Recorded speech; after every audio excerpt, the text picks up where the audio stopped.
31st night, ডিসেম্বরের 31 তারিখ, জানুয়ারির 1 তারিখ খুবই কাছে, তাই না?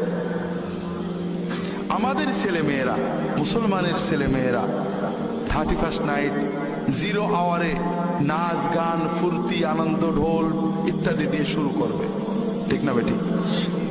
কেন করবে? কারণ 0 আওয়ার আনন্দ দিয়ে শুরু করলে সারা বছর আনন্দেই যাবে। এটা কি বিজ্ঞান সমর্থন করে? কোন যুক্তি, সাহিত্য, দর্শন এটা সমর্থন করে? বাঙালি জাতীয়তাবাদ, বাংলাদেশের মানুষ যুগ যুগ ধরে কে এই বিশ্বাস কখনো লালন করেছে? তাও এটা ইউরোপ, আমেরিকা, রোমান প্যাগানিজম থেকে আমরা আমদানি করেছি। যে প্যাগানিজম উঠে গেছে, প্রকৃতি পূজা উঠে গেছে, আমরা এটাকে আমদানি করেছি।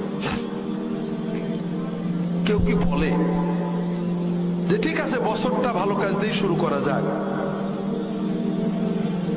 পহেলা বই 31st নাইটের গভীর রাতে 0 আওয়ারে তোমরা ঢাকা বিশ্ববিদ্যালয়, রাজশাহী বিশ্ববিদ্যালয়ের ছাত্রছাত্রীরা, প্রাইভেট ইউনিভার্সিটির ছাত্রছাত্রীরা যারা পেপসির চেয়ে বিয়ার এবং হুইস্কি খাওয়া বেশি পছন্দ করো, তোমরা 1 বোতল হুইস্কির দাম সবাই শোধ করো, 2 বোতল পেপসির দাম বাঁচিয়ে নাও, 2 দিনের মোবাইলের পয়সা বাঁচাও।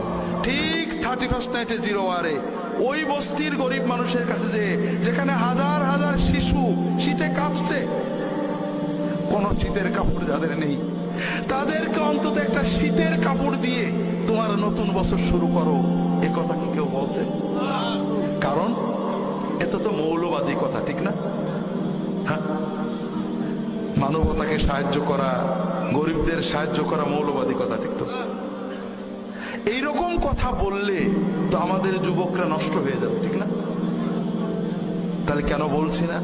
কারণ এই দিবসগুলোকে বাণিজ্যিক সাম্রাজ্যবাদীদের বাণিজ্য প্রসারের জন্য, দুটো স্বার্থ রক্ষার জন্য, একটা হলো তাদের কিনা বেচা বাড়ুক, আর একটা হলো আমাদের নতুন প্রজন্ম যেন পশুতে পরিণত হয়, খাওয়া দাওয়া ছাড়া কোনো নৈতিক চিন্তা তাদের না থাকে। তো ভাইয়েরা, আমি জানি না আপনারা কতটুকু সচেতন হবেন।